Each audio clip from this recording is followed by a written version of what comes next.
Hi, Fashion Dolls. It is Transformation Tuesday, June 29th, and welcome to an all-new episode of Style by Stevie Talk Show. Hopefully joining me in the hour, but our very special guest today, Fashion Dolls. Ooh, I didn't mean to turn the camera. My very special guest today is a Baltimore, Maryland native. He is an actor, singer, model, performer. He's extremely talented, extremely handsome. His name is Donnell E. Smith, and he is going to be joining us today. Fresh new face, up-and-coming face, and we're going to be interviewing him today on Style by Stevie.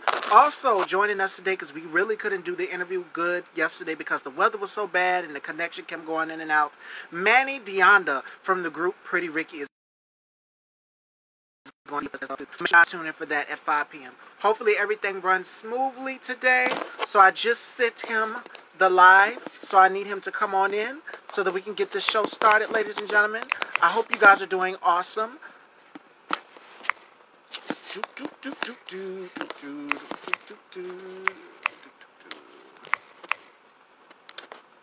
So let me send this to him and tell him to come on in so that we can get this show started, Fashion Dolls. Oh, he's here. Ladies and gentlemen, joining us today we have singer, model, actor, performer, Donnell Smith. Ladies and gentlemen, from the Baltimore, Maryland area. So let's get into this interview.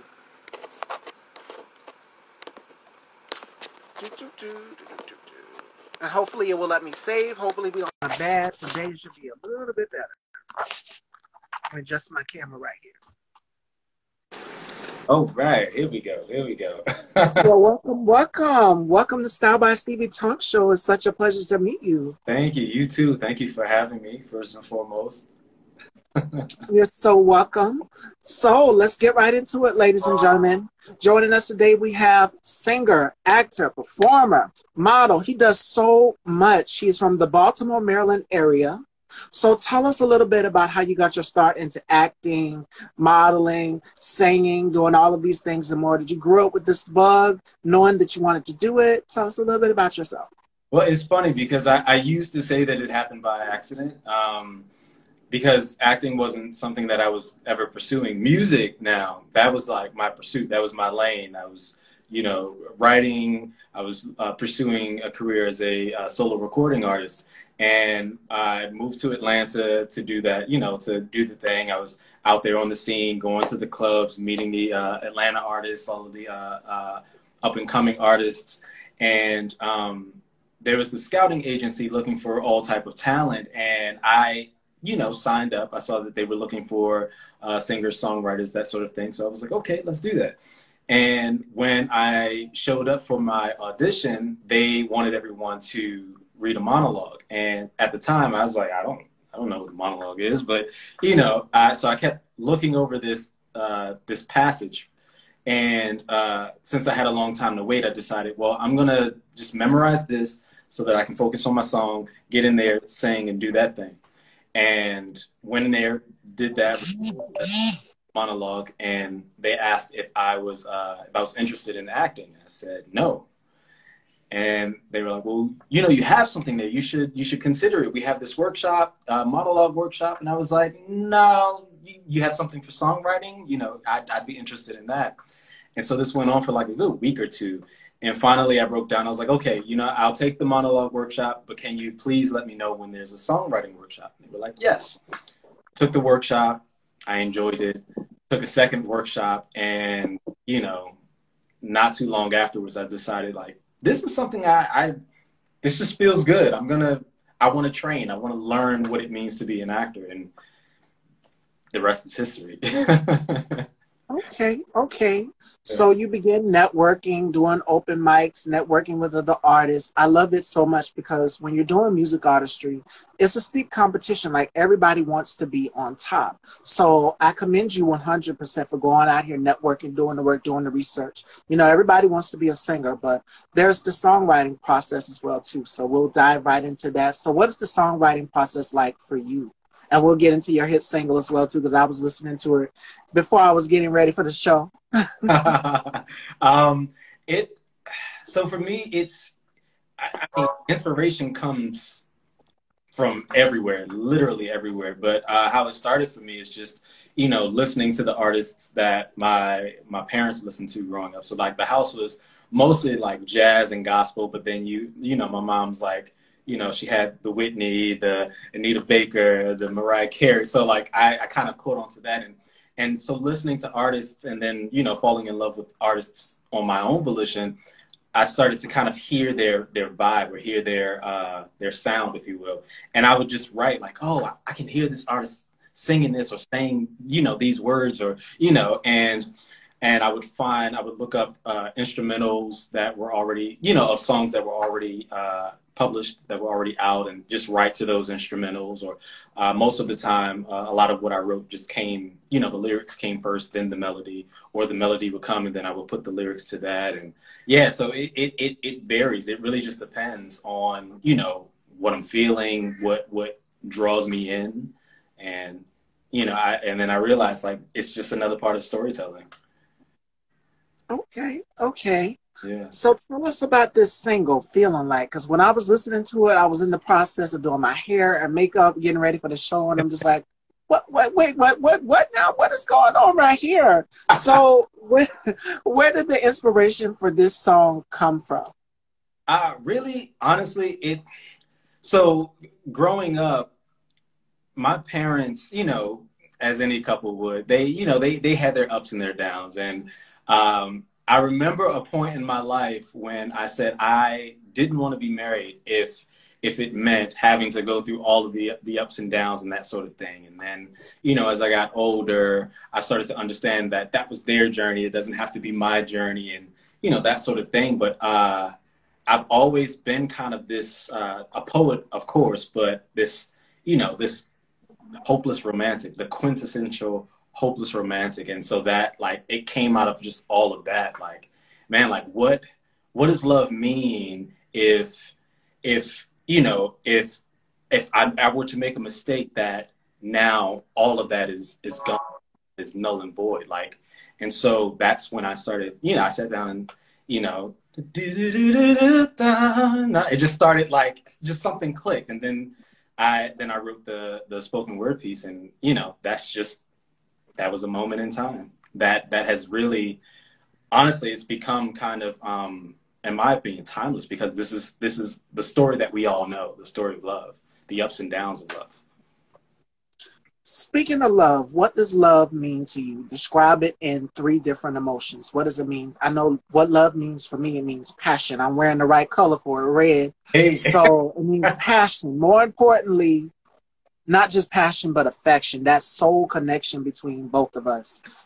More importantly, knowing that I bond with someone very, very, very well. Commitment, that's the key thing. That's what love means to me. When you're committed to somebody, it's all about having that trust, that soul solidship. Even when you get married, what do we say? We say vows of what? For better or for worse. And as we walk down the aisle, we exchange those vows. This is between me and you. This is a union. This is a contract. So, okay, you signed this contract with me. And I was teasing with some of my audience, what was it, last week, the week before? Yeah. I said, okay, now if we get married and we walk down the aisle, oh, honey, I'm going to be carrying this gown, and I'm going to have that ball and chain on your leg. We going down the altar. So yeah. What does love mean to you? Oh, man, love means so many things. It means friendship.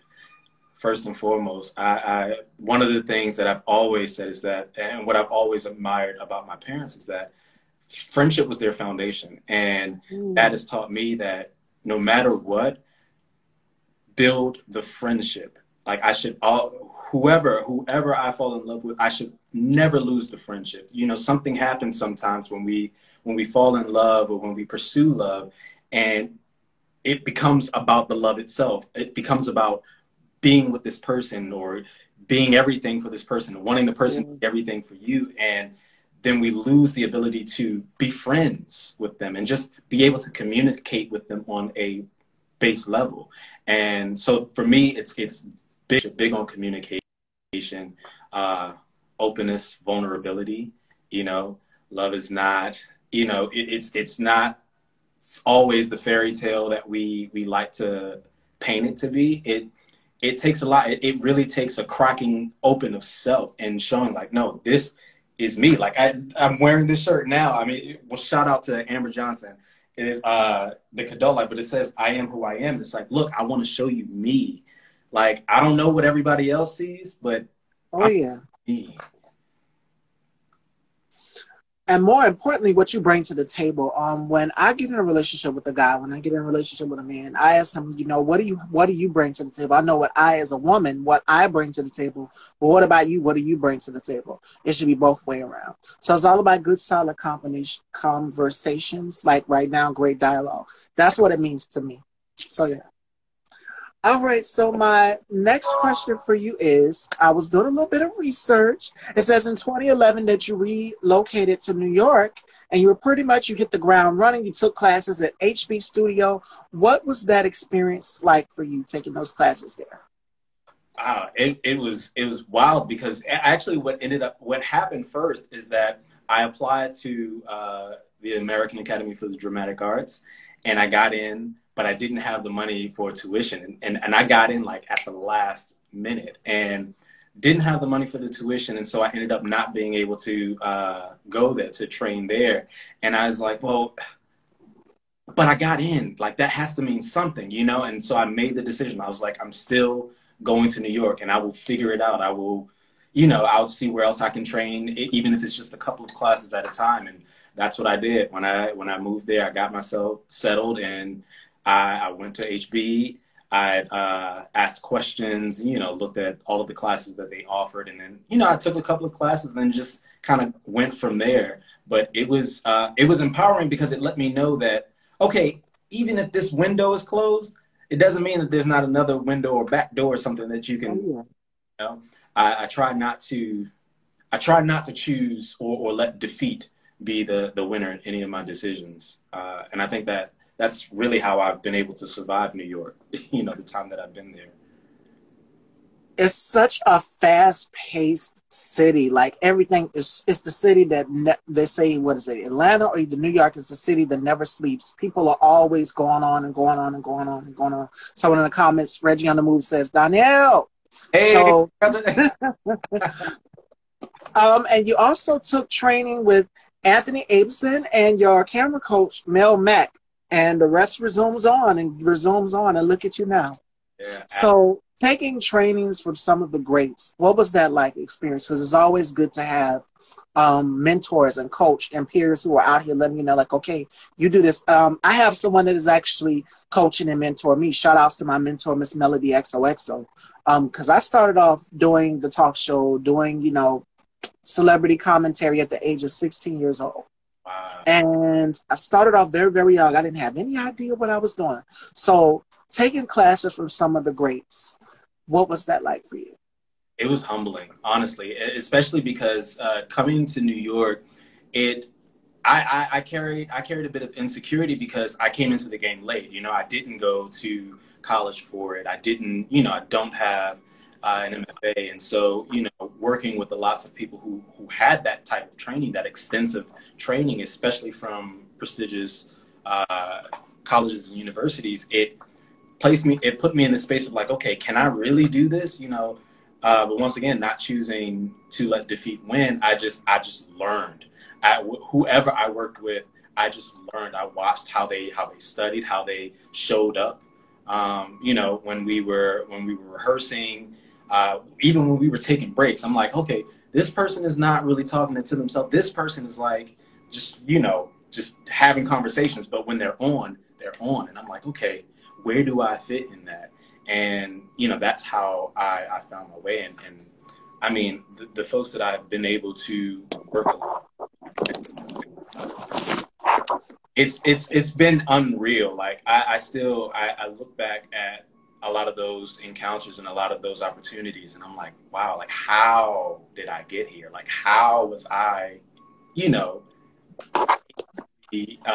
to take the spot, to be chosen, if you will, you know? Okay. So my next question for you is, if you could collaborate with any singer or songwriter or any actor or actress, who would that be? Who comes to your mind? Who's some of your inspiration? All right. Well, I'm going to answer all three. Okay. So, singer songwriter. I mean, if he was still alive, I would say Sam Cooke, hands down. But Mm. um, oh man, like Jasmine Sullivan right now. Jasmine Sullivan, not even right now, just always. Like I've always, when I was put onto her, I was like, yo, she's a true visionary. Her writing is impeccable. It's impeccable. So like I there's an excitement just listening to her music and listening to her story because like there's so much heart and conviction and authenticity. She's honest. She's an honest artist, and I'm drawn to that. And so that's singer songwriter. Actor. I mean, again, I could go back. I could say Sidney Poitier, but I'm gonna keep it. I mean, I'm gonna bring it to the current. Lakeith Stanfield. He marches to the beat of his own drum. I dig his approach to the work. I dig his commitment to the work. I really, in a way, look up to him, and I admire the strides that he's been taking since he came onto the scene. You know, and we always say, you know, the public will say, "Oh, new to the scene," when we know the inner industry, we know that they've been grinding for years beforehand. So, yeah, so that's that, and then actress. There's so many. There's so many. Michaela Cole and Sharia Irving. Shout out to Sharia, who I know, but we've never got the chance to work, but I've always had such a high respect for her work, her approach, her spirit, her energy. So yeah, shout out to Sharia and shout out to Michaela Cole. Okay, okay. And for those of you who don't know, I just recently shot a horror film as well too, and the trailer's already out. It dropped yesterday. It's The Assistant 2, Reconnected. And I played the character of Professor Fair. If you notice something is a little different in the trailer, I don't have my signature long hair, y'all. So shout outs to Alex. Alex said, "You know what? Chop it all off. We want short hair." So I said, "Are you sure you want? Are you sure you want to do this?"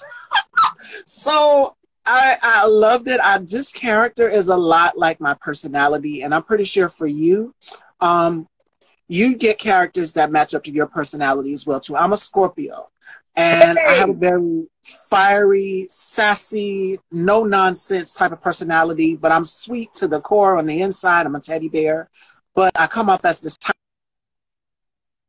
She doesn't take any nonsense. That's all I can give away about the character, but you guys are going to like it. So if you like horror films, you'll love this one. And this is the first movie role. I went in with no experience. So that brings me to the next part of the conversation.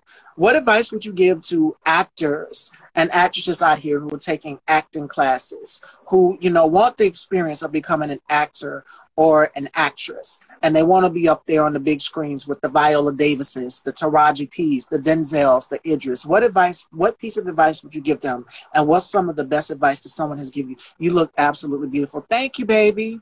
Thank you. Shout outs to the glam tonight, Melanie Nalamai Bridgers. So that's my advice to you.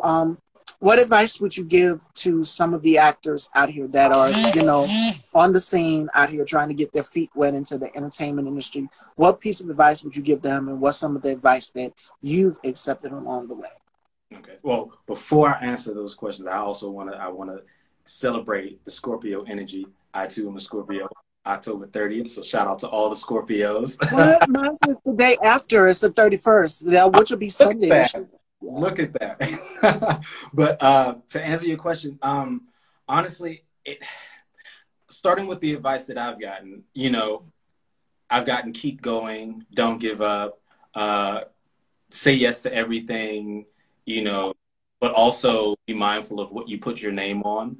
And a good amount of that has stuck with me, right? And I used to feel like, oh, keep going, don't give up. That's so cliche, that's so vague, but it really is that.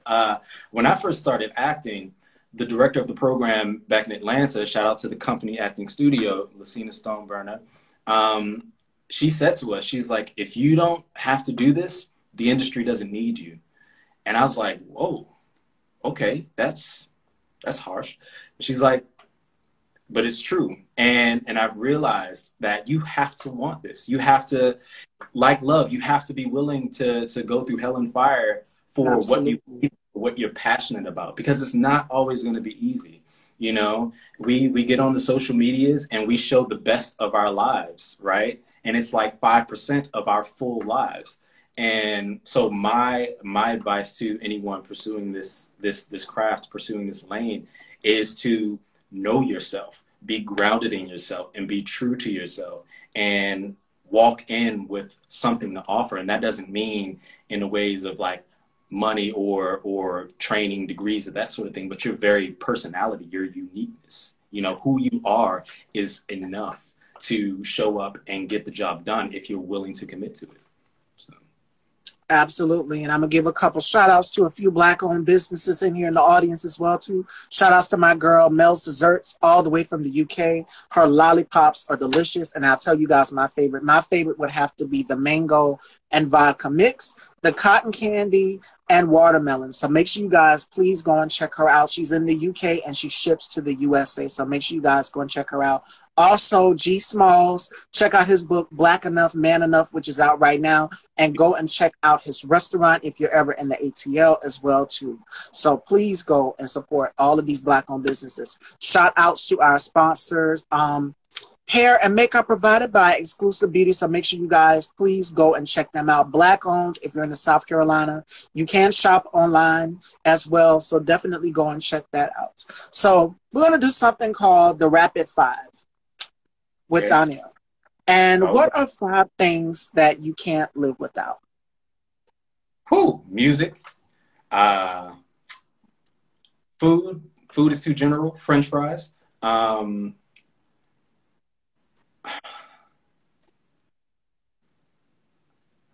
Well, when I say music, but dancing. Dancing is my freedom. So if I can't do that, my God. Love. And my family. Yeah. All right, ladies and gentlemen, you know what time it is. That's why I took a deep sigh, because it is time to turn the tables. So Donnell is going to ask me some questions. I don't know what he's going to ask. Nothing is off limits. You guys know that I'm very transparent and I'm an open book. So whatever he shoots my way, I will be destined to answer. So Lord, please forgive me later. Jesus. Okay. So go ahead, Donnell. All right. Well, start easy. We'll start easy. So what is the #1 song on your...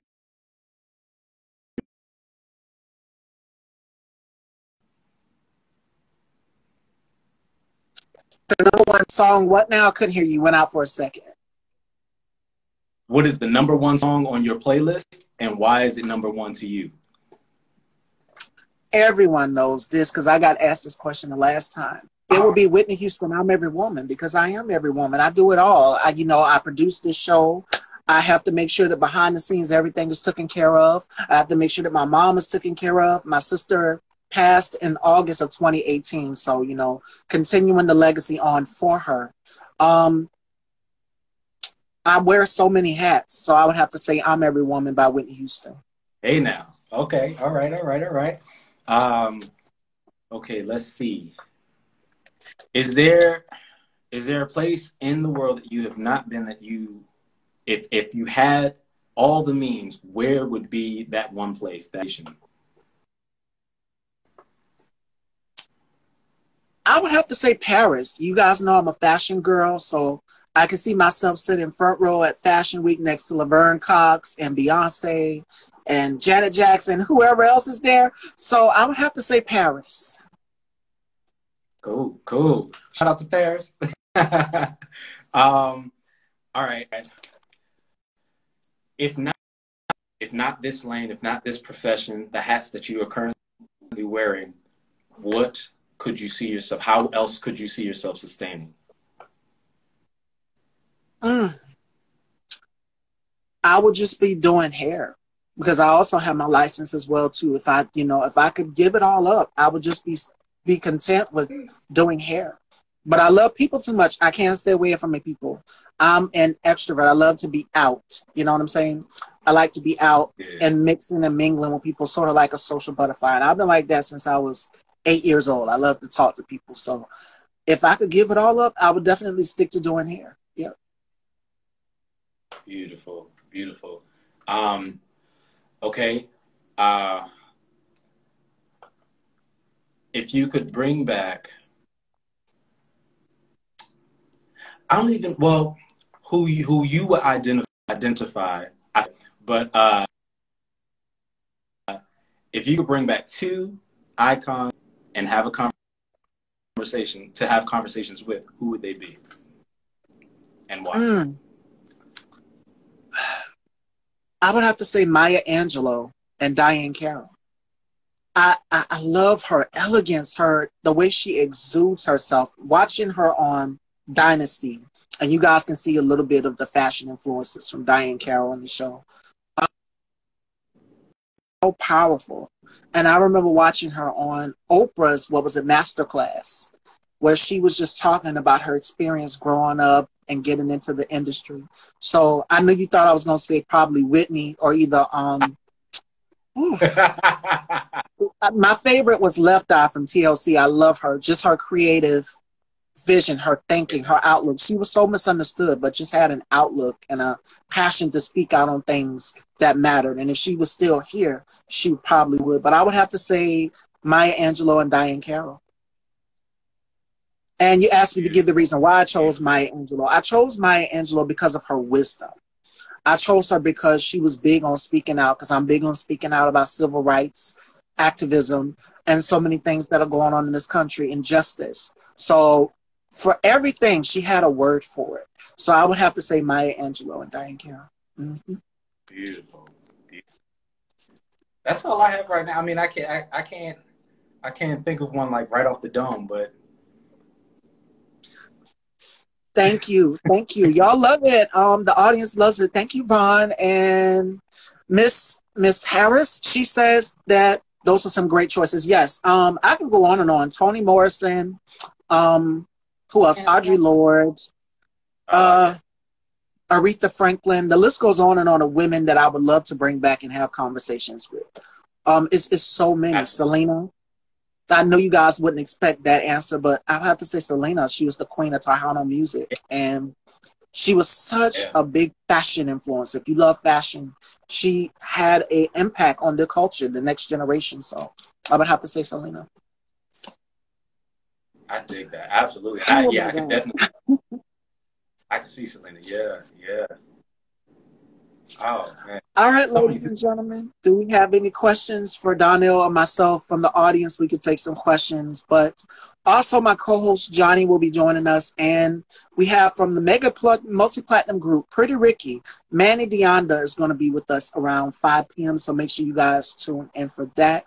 So I'm waiting for the audience to have do they have any questions for both of us? But let everyone know, the last question I'm going to ask you while the audience is chiming in. Where do you see yourself in your career in the next 5 years? Well, I'm definitely more, I'm leaning into screenwriting, so I definitely see that happening, more producing, directing, absolutely. When I launched my production company, I mean, the sky's the limit. I definitely want to create a platform that will facilitate the authentic voices. You know, a lot of, especially Black voices, are told by the others, right? And our white counterparts, for better or for worse. But I really want to help create that, help facilitate those who are unsung, coming straight from the source. So that is something in the next 5 years that I definitely see manifesting. I'm stepping into it every day. And I'm big on manifestation here on my platform. So whatever you put out there in the universe, speak it into existence. I'm big on that 100%. So, you know, I didn't predict that this platform would be as big as it is now. And I see so much love from y'all in the audience. Thank y'all so much for tuning in and coming in and showing Donnell some support and showing your girl, Miss Stevie, some support. I appreciate it 100%. So let everyone know where they can follow you. We're going to have to wrap it up if you guys don't have any questions. I know y'all got no questions. Y'all acting shy. Jonice, Shakia, Mary. Hold on. Who else? I'm calling out folks now. Vaughn, Reggie. I saw Reggie. Amber, CEO of Adult Life. She's in the room. Monique Warren. Okay. Who else? There's a question. We got a question? Any advice for new writers? Have a strong backstory. Like, know your characters inside out, know the world that they're living in, and you know, they always say start with what you know, but like really commit to the story. Like, have a reason. Like, why do you want to write? What is it that you want to say, and why is it important right now? Those are the best. That's the best advice I can give right now. I hope that helps. All right, ladies and gentlemen, do we have any last questions before we wrap up? Because you guys are getting an additional show as well, too. Today we're going to be talking about Michael Jordan and so much more, the BET Awards. Lil Nas X is already in the news, so we'll talk about that and so much more. Someone says, I don't have a question, but I love you.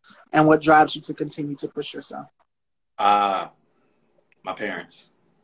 My parents are from the generation that believes that, you know, you go to school, you get a job, you settle down, get married, buy a house, that sort of thing.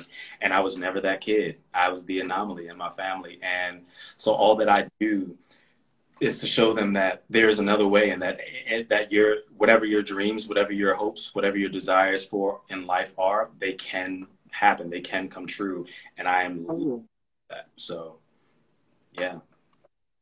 And I'm a firm believer of believing 100%. So stay true to who you are, more importantly, as you get in this industry. Because, like I said, I started at 16 years old. I didn't have an idea, a clue what I was doing. And now I'm 27. So just with the growth comes maturity, you know, evolving into your own. But we know how women are about our ages, so I can only imagine when I turn 30 what's going to happen, or when I turn 50. So who knows? I can't predict the future, but all I can say is that I probably will still be wise among my years, you know, because I listen to my mentors. And I also believe that you got to have family values, have a strong support circle. So that's advice. That's a piece of advice that I would give to people as well, too, is make sure you have a strong, solid support circle around you. Like my mom, she watches the show and I'm just like, oh God, because, you know, Miss Stevie has a little bit of a potty mouth from time to time. So, so I'm like, oh my God, did she just watch this? It's like, ooh. But I have no apologies about it. I live my life through no apologies. And also, like I said, to add on to that question, there's so many. I would bring back Nina Simone too, because she was so outspoken. Yep. Absolutely. She was so outspoken. She was so fearless and unapologetic. And I see the similarities between myself and her. Oh, there's a question for you. Oh, what do you think the industry will look like for Black artists in the future? Well, honestly, because we are, especially the younger generation, God bless, we know our power. We see our power. I feel like this pandemic has really put so much into perspective for a lot of us, for all of us collectively across the globe, but especially for people of color, especially Black people. And we see just how much we really are worth in this country and where this country would be without us. And with that knowledge, I think that we would be the, but that I don't mean that to be exclusive to anyone else, but I do believe that we will be the gatekeepers, that we have the drive, the power, the community to do it on our own, like we've done so many times before, so many generations before. So I think the industry being in our hands, quite honestly. Okay, hey Marcus. Yes, we support gamers too. If you're a gamer, we support gamers too. Go subscribe to my brother's YouTube channel, Marcus MJ. Stay loyal. We support everything black owned here, and I love that question. I'm gonna answer it too. Please, yeah. I do believe that we have a lot of work to do within this industry because, it's like you said in the beginning, our white counterparts, we know how it is. Even for some of these award programs like the Emmys and the Oscars, we still have a long way to go. You know, there's so many new faces, so many new up and coming talents out here. There's another question for you. Those two. Any upcoming projects, and what advice would you give to your younger self? Okay, all right. As far as upcoming projects, there is a show in development right now called Casters. It is a dive into the supernatural world, and it deals with so many of the issues of today, but focuses it through the lens of not just humans, I'll say, you know. So there's that. There is another series that you will see me in that I cannot name, but it will be the second season of a Hulu series about a certain rap group that blew up in the 90s. I'll just say that. But as far as what advice I would give my younger self, be easy, have fun, and choose you. Absolutely. Any last questions, ladies and gentlemen? Yes. Last call for questions. Oh, tomorrow, which reminds me, we have Grammy award-winning nominated singer Angie Stone. She's going to be with us tomorrow. So make sure you guys tune in at 4 p.m. for that. Shout outs to her publicist, Deborah Champagne. Make sure you guys go and check out Get the Bubbly with Deborah Champagne, celebrity publicist. I had her on my other show, outside of Style by Stevie, Girl Let's Talk, when Black women speak. And it's a roundtable discussion where Black women, we discuss our issues that we go through, whether it's colorism, racism, whatever it is. So make sure you guys tune in for that. And also I'm working on another project as well too, and it's called Dying to Be Beautiful. We know that in this industry, there's a certain type of look, whether you're male or female, that these acting agencies and so many things want, especially if you're Black. So we're going to be talking about that. It's the pressures in societies of what we go through, just especially as women, to look beautiful. You know, you have to have a certain body type. You have to have a certain image, a certain type of look. So it's called Dying to Be Beautiful. We go through surgery. We talk about surgery and the reason why people get these surgeries and so many things. So stay tuned for that. Beautiful, beautiful. Can I quickly, I just want to once again shout out, because we did talk about Black-owned businesses. I want to shout out Amber Johnson, CEO of The Cadult Life. She's representing the DMV, so shout out to you. Thank you for being who you are, and thank you for this shirt. I am who I am. No apologies about it. Shout out to Ceylon Skincare, created by Black men for Black men. It is, as you can see, it does me well. So shout out to them. And I think I saw. Do we have time to answer this last question? I don't want to push. Yes. Go ahead, because I had a 5 p.m., so we're killing time, and it's perfect. It's 4:27 now. Beautiful. So this one is, why is being true to yourself so important? Because if not you, then who? If you spend your entire life chasing the idea of others, chasing someone else's, trying to emulate someone else's personality, you're going to lose so much more of yourself that you will be no good to the people around you, the people who do see you, sometimes more than you see yourself. So you have to be you. And you have to be your foundation. I'll just say that. I hope I said that right. You had it right. Another Black-owned business is the Fashionista for my ladies. Y'all know it's a hot girl summer, so y'all please go and shop with Fashionista. She's got everything from beach coveralls, mini dresses, and more to hug your curves in all the perfect way. So make sure y'all please go and check that out, ladies. All right. So any more questions, Fashion Dolls, before we wrap up? I'm digging the love. They are loving some us. This is humbling. This is truly, truly humbling. I'm glad you guys love the platform. So much more and more and more and more to come. Yes, there she is, my ladies. Please go and follow Fashionista. Go and check her out. She has The pieces are so sexy, ladies. You won't be disappointed. So please go and shop Fashionista if you're in the ATL area. Kia, oh, the love, the love, the love. Fashionista, I'm gonna follow you. I might need to pick up, buy some stuff from my mother. So I'm gonna be looking for you. Yes, yes, and she's got everything to fit every body type. So y'all, please go and check it out. Yes, get your woman something special. We know us ladies, we love to look beautiful, especially me. I'm always changing up my look. One day I'll have pink hair, the next day I've done it all. So y'all go and check out Fashionista. Always giving us the real. We'll have a new upload of it. Yes, and go subscribe to my brother's channel so y'all network amongst yourself in the comments. There's so many Black-owned businesses. And another thing, Donnell, 2020 has taught me a whole lot to support our own kind of people. It's okay because I shop, yes, ladies, I shop at Fashion Nova too.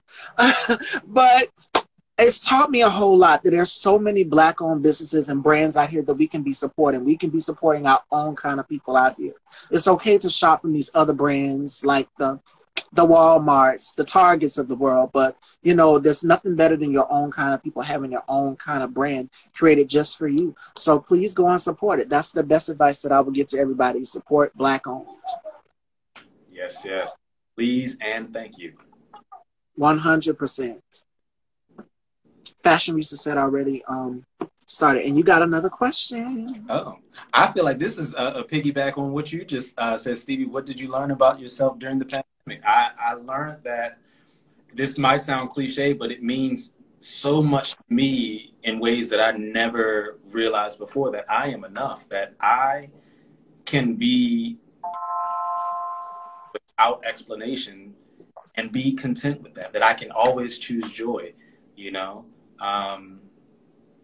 That's just a fraction of it. I learned so very much, but that is the top. Absolutely. The connections are amazing. I might start doing more of these, you know, just through the interview, you guys socialize amongst yourself in the comments and network, because it's what I've realized during this whole pandemic, during 2020, is that it is so many Black-owned businesses like to make my head spin. Yeah. And like I said, I love fashion, I love hair and makeup and getting my nails done and all of those things. But it's all, you know, I go to Ulta, Sephora, and I buy the CoverGirls, the Maybellines, the Revlons, but it's nothing better than supporting Black-owned cosmetics companies. There's nothing more better than supporting your own kind of people who look just like you, more important. So it's all about representation. Absolutely. You got another question? Oh, yeah. Absolutely. The question is, do you move differently realizing that you are enough? Absolutely. So I learned to separate how I feel about myself from what other people think of me. You know, I'll say that and this is for all of us in some shape, way, or form, we have a way of putting our own or projecting our own insecurity, our fears, our shortcomings onto other people, especially onto other people who are thriving in themselves or who are fully grounded in themselves. And I have been on the other side of that. So I know what it's like to project that. And when I realized, like, no, that I need to work on me. I need to do the work of self-awareness and uplifting my worth. You move differently. I feel like I'm able to meet people where they are. I'm able to be of service to people without taking on their burdens, you know, if that makes any sense. I can, when I walk into the rooms for auditions, when I walk onto the stage, walk onto set, I am fully me, and I'm so assured of me, and that has an effect on the people around you, because then people are like, who are you? Like, oh man, you're just so cool, you're just so you're just so, you know. And it's because I know myself, and I'm not in competition with anybody else out there. This is the competition within. I'm just trying to bring my best self forward at all costs, at every step of the way. And that should be 100%. Bring yourself to the table. Bring you. Be naturally you. Because people can see right through they can see right through the fake. They can see that you're putting on a facade. And that's why I named myself Miss Stevie Keep It Real 100%, because I say the things that people are thinking, spot on, you know, and that's that Scorpio mentality. Scorpios, we're bold, we're unapologetic, we're fearless, and we're loyal. So more importantly, we make great companions and we make great friends as well too. Yes, embracing your truth. And someone else asked another question as well too. How do you make sure you hold yourself accountable to maintain who you are in the industry? I check in. I mean, I do a lot of journaling, gratitude journaling, just regular journaling. I'm down with the full moon, new moon rituals. So like all of this, it's all connected, right? It's self-awareness. So when it comes to the work, and because I approach acting from a very spiritual place, I have to be very open and honest with myself about why I'm accepting the role that I'm accepting, or why I want the role that I'm going out for.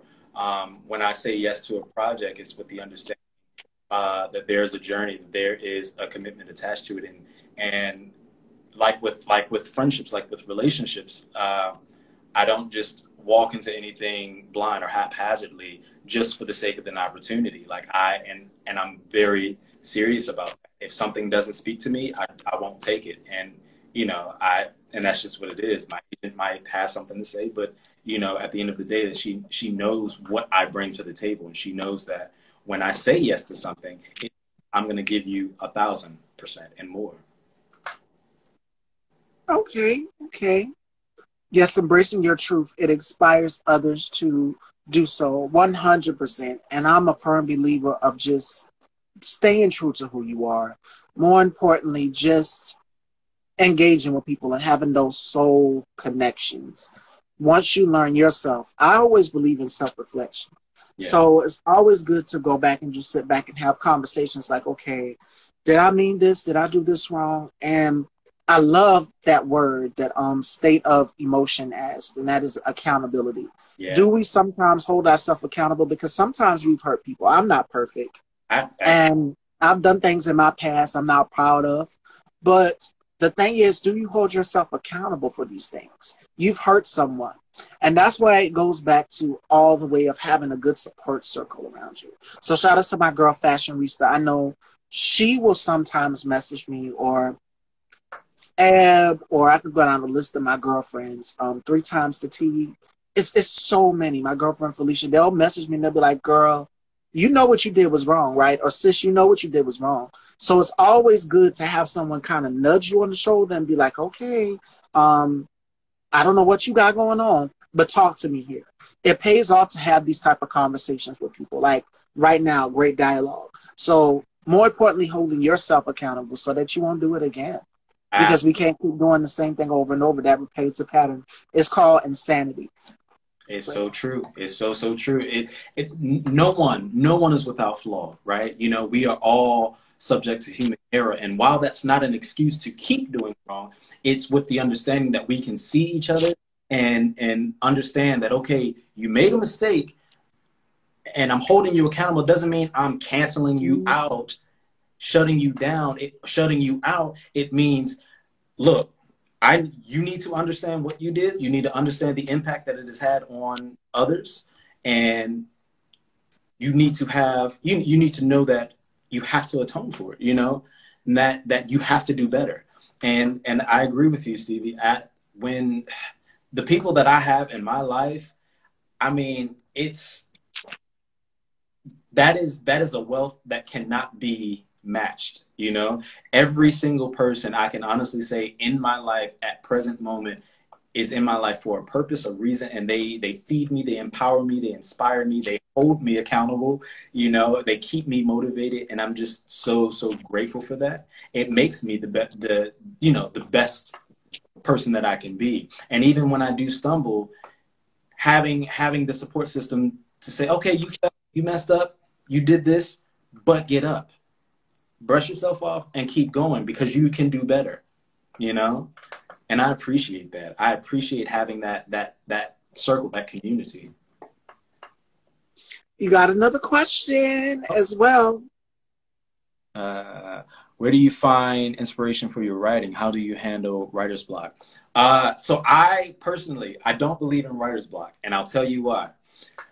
Writer's block is the equivalent of doing the same thing and expecting different results. It's insanity. So for me, if I feel like I am having a challenging time with a particular piece, then what I'll do is I'll either journal about that hard time. Okay, what is that? Because I'm still writing, right? It may not be this particular scene or this particular novel, this particular screenplay, but I'm still writing out, okay, what is the challenge I'm having and what happened before this moment and, you know, this, that, and the third. So and that inevitably gets me back on track, because then I'm like, oh, okay. Oh, so I had it all along. I wanted it to be something else and got lost. I forgot where I was going with this, right? So as far as my inspiration for writing, honestly, everyday life. I lied to you not. I can look outside. I can look outside right now, and a bird can land on the window, and then another bird can land beside it, and I'm like, oh, this is a conversation. Oh, what if they were, you know, what if they were saying that, you know, and that it takes me back to some conversation in my life that happened, you know, at whatever point in time, and then, you know, there it is. There's something, right? And then I ask myself, okay, well, is this a story, or is this a moment in a story? And I kind of take it from there. Yes, that is definitely a nice technique, 100%. So inspiration just comes out of anywhere, even for some artists, like some of the greats, like Pablo Picasso and Frida Kahlo. It's so many. Georgia O'Keeffe. It's so many, even for some of the artists out here, painters, magnificent artists. They pull inspiration from somewhere. From all of us as content creators and directors, we have to find that inspiration to pull from within. So sometimes it's not going to be there, but you'll get it. You got another question? Why is journaling for you so important? It's my therapy. I get to, it is the one place, the one sure source never judge me. So I can pour out every thought, every feeling, every emotion, every fear that comes up. I can write it out, and I can look back over it and realize, like, oh, this fear isn't real, or what I'm feeling in this moment. Okay, I see why I feel that way. And I don't have to feel criticized. I don't have to feel judged. I don't have to feel ashamed. I don't have to feel guilty. I can be honest. I can be truly honest with myself in my journaling. Yes, and then especially, and I'm gonna add on to that, especially for us as Black people, we know that mental health is a big thing, and I talk about that a lot on my platform. Shout outs to Tea Time Network. Please go and follow them. I love them so much, and I support them 100%. For us as Black people, we've been taught to just go to God about it. Just go to God, and I'm a spiritual person. I believe in prayer and reading the Bible 100%. But faith without work is dead. Yeah. We have to be willing to do the work as well. God put therapists here for a reason. So when it comes to, shout outs to Taraji P. Henson and Jennifer Lewis, because they're big advocates for mental health and speaking out on bipolar disorder and so many things. Find an outlet and a niche for you that works. And I know for me, because at 16, I was a hot thing. I wanted to fight. I'm going to just put it out there. I wanted to fight. I thought I was big and bad. This petite little old team. Thought I could go around. I didn't care what size you are. I would size you up like, who are you? And I'd be ready to fight. So, but I filtered that different. Now I'm 27. So I see things in a different light. You have to move in a different light, especially in the direction that you're going. They say what you got so much to you gain and so much lose, something like that. I've realized that I've had to navigate and move through life differently. So find an outlet that works for you. Anger can get you in trouble, and it's a poison. And we have to release that anger. So find something that works for you. And I love, Donnell, that you said journaling, because I journal too. I have a diary. And sometimes for me, it can be gardening. Behind the scenes, people don't even know I have a green thumb, or trying to get a green thumb at least. My mom, she's gifted with it. She loves tending to her flowers and stuff. So that's therapeutic for me. Taking a walk, Of course, y'all know Miss Stevie loves her fashion. She loves her Chanel. She loves her Hermes, her Dior, and so many other things. But find a spot that is safe for you. Water signs. Yep, Scorpios. That's yeah. I back in the day, I would be ready to fight. No lie. If you even looked at me crazy, I'd be like, okay, let's go. We can go outside. I don't. But now I'm just like, I have this platform. I have two amazing co-hosts, and I've gained so many viewers. I don't want to lose it all. I don't want to lose it all. You know, that just my mom would always tell me this when I was younger. She said the trouble is easy to get in and it's hard to get out of, especially if you're heading into your adulthood through your teenage years. You hit your 20s, that's it. Mommy and daddy can't save you. Right. So now that I'm 27, I can't go out here and do what I did when I was 16. So take that as a learning experience. And each and every one of us, as we age, as we go old throughout the years, because I can't stay young like this forever. You know, we're going to get older. We're going to deteriorate and things are going to change. So I realized, you know, even in my 50s, my grandmother, I give her credit as well, too, because they're so wise. It's always good to go back to your elders and get the encouragement from them, the strength that you need.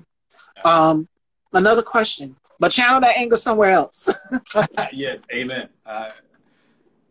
What quote or phrase you live by, if you have so many. Simply wake up every morning a better person than when I went to bed. Sidney Poitier. Oh, that's a good one. That's a very, very good one. Mine will have to be one from Audre Lorde, and I love it so, so, so much. And it's your silence. It's about your silence. Your silence is complacent. We know that silence is complacency. So I've learned to amplify my voice and speak out on issues that affect us as Black people even more. You know, because we can't stay silent on some of the stuff that is going on. I'm not going to get into much detail of it, but speak out, be bold. And I've learned that even because I was bullied throughout high school. So I take all of that with me now into my adulthood, and I've just learned, speak out. Keep it real. Don't bite your tongue. Amen. You know, when you see something is wrong, something is morally wrong, speak out on it. Amen. Amen. This is incredible. Thank you, Fashionista. Do we have any last questions, any last comments for this interview? It is almost 5 p.m. and we're killing so much time. So y'all keep the questions rolling in. The more questions you ask, the more time flies by. It's Janet Jackson for this.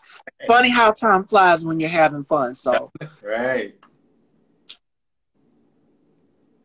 I hope you guys are enjoying just the conversation, and that's what we need most of all, because we've been stuck up in the house. We need to kind of get out and just talk to people.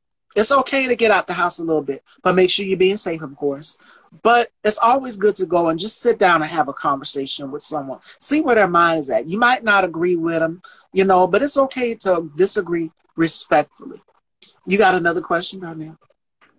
Favorite artist? Ooh, that's a loaded question. I have far too many. So I have far too many. But Sam Cooke, hands down, all the way. True visionary, true force of talent. A man who knew the business, which is why, again, going back to when I was pursuing music, for me, it wasn't just about singing. It was about learning the business, knowing the business, so that even if I had a manager, I still knew how to manage myself and manage my money.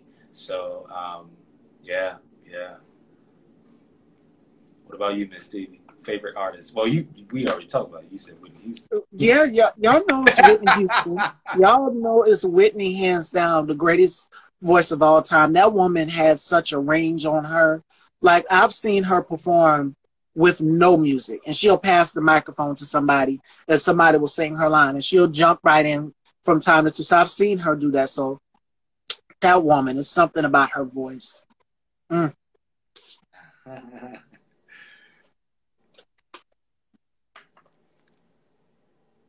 have you learned to manage yourself? Well, I mean, more now than any other time. For so long, I went without, having reps, having management, having that sort of thing. So it took for me to educate myself, to learn the business, learn the industry, And like what we've talked about just earlier, holding myself accountable, right? If I have Mm. a goal, if there's something or things that I want to achieve, then I have to be able to break it down and uh, hold myself accountable to take those steps to see that goal to fruition. So, yeah, mind, body, and soul. Absolutely. Absolutely. Do we have any last question? Oh, As someone who went for it, what advice do you have to someone who is afraid to cut that safety net and fully go for their dream job? Like a skydiver, jump. You just jump. And again, that's what you were talking about, Miss Stevie, about faith without work. It's like it's easy for us to have faith in something when everything is going our way, but faith really matters when things aren't, and we have to know that it will still work out. I always say, for every what if that deters you, there are four what ifs that support you. Lean into that and trust that. Trust yourself. I agree 100%. And even for me, like I said, when I started back out, it's about taking that leap of faith. We might not be so sure, but you always have people around you to reassure yourself. Again, it goes back to that solid support circle. And also, you got to have the main circle, which is in you. You have to trust your heart and your instincts as well, too. Yeah. So We can never expect someone to be a bigger supporter than we are for ourselves. Because then again, what happens is you're putting too much of your own self, of your own value into someone else's hands, into someone else's life. And they got their own journey, you know. Have your support system, yes, but you have to come knowing yourself. You have to. You have to value yourself. I agree with that also, too, as well. Do we have any more questions, ladies and gentlemen? Because it is almost time. Next up from the multi-platinum group, Pretty Ricky. You guys are familiar with the names Baby Blue Spectacular, Pleasure P, and Sikkim. Manny Deonda, who was also a part of the group, is going to be with us at 5 p.m. So make sure you guys tune in for that.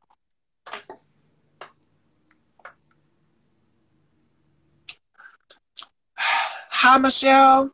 Hey, baby, how are you? Welcome to the show. We're here with actor, model. He has so many titles. Again, we both juggle many hats. So how do you feel about it? I'm going to ask you this question, too, while we're in the process of concluding. How do you feel about being categorized? Because I know some artists hate that. Like, even when it pertains to music, like some artists, for example, K. Michelle or Christina Aguilera, they're just like, I hate being categorized or put into this category of music. Like, I can do it all. I can do gospel.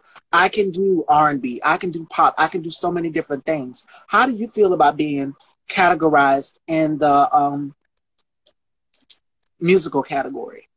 I feel the same way, and it's one of the reasons why, like, one of my favorite bands today, Tank and the Bangers, they're so multifaceted. They do it all, and they infuse either into one song even or one album. And I feel the same way. Like, as artists, the beauty of who we are, not even what we do, but who we are at the core of being an artist, is that we are truly the salt of the earth. We are truly the embodiment of every ingredient of the earth, and that it is our job to see, to record, and to project all that we see, right? To be as versatile as we can be, you know, and musically that has been, I mean, even in my acting it's the same way, but musically I've always, whenever I've been asked, what is your, you know, so what genre do you sing? My answer is always whatever I'm feeling at the moment, you know. I guess you can tap a good deal of it into neo soul, but it's really what comes to my heart, what sits on my spirit. Because yeah, the same thing. I'll sing it all. It just depends on what I'm feeling, what story I'm trying to tell, and how that story translates. You know. Big shout outs to Valone88. Make sure you guys go and subscribe to his YouTube channel. And again, congrats, Valone, on becoming monetized. So many great things for you in the future. Thank you so much for supporting my platform, Valone. Thank you. Make sure you guys please go and subscribe to his YouTube channel. All love and support here. I love networking and mixing and mingle with people. So it's almost about that time. Last call for questions, ladies and gentlemen, for myself or either Donnell. Anything you want to ask him. And we got to set up something again because this was an amazing conversation. And time passes by as we were just going on. We could talk all day. So. Right. I love it. I love it so much. Well, all right, ladies and gentlemen. If we don't have any questions, last call. Take any more questions before we conclude this interview. Because it is almost about that time. Exactly. You got one more. All right. I'm going to wait a little bit while we're waiting on the audience. If you guys have any questions, this interview will be saved on IGTV. You guys can go back and watch it. Again, tomorrow we have Angie Stone. July 1st, we have an even bigger guest from Port Charles and General Hospital. We have Kiko Ellsworth. So make sure you guys tune in for that. Emmy award-winning actor and shaman. He is going to be here to talk about manifestation and so much more. So make sure you guys tune in for that July 1st. It's going to be an exciting interview, and I'm super excited. So we got so many things coming up along the way. September, we got Jensen Atwood from the hit show Noah's Ark and so many other shows. Well, too. He's going to be here with us. So much more to come. You guys just have to stay tuned here at Style by Stevie. But if we don't have any last questions or remarks, we're going to close it out here. Feel free to comment under the video. It will be saved on IGTV. Make sure you guys go and follow Donnell and let everyone know where they can follow you and support your work and your projects. You can follow me right here on Instagram, smithdonnell.e, or my website, smithdonnelle.com. That's smithdonnelle.com. So thank you for your love. Thank you for your continued support to my tribe, my circle who have shown up in this conversation. Thank you, Miss Stevie. Thank you so much. I mean, there aren't words, but thank you so very much. Always. And you're welcome to come back to the Dollhouse anytime. Ladies and gentlemen, Donnell E. Smith. And we're going to conclude here, and I will see you guys at 5. Coming up next, Manny Deonda from the group Pretty Ricky. So make sure you guys tune in for that. I love you all. It's Style by Stevie, and I will see you in the next hour. Take care. See y'all.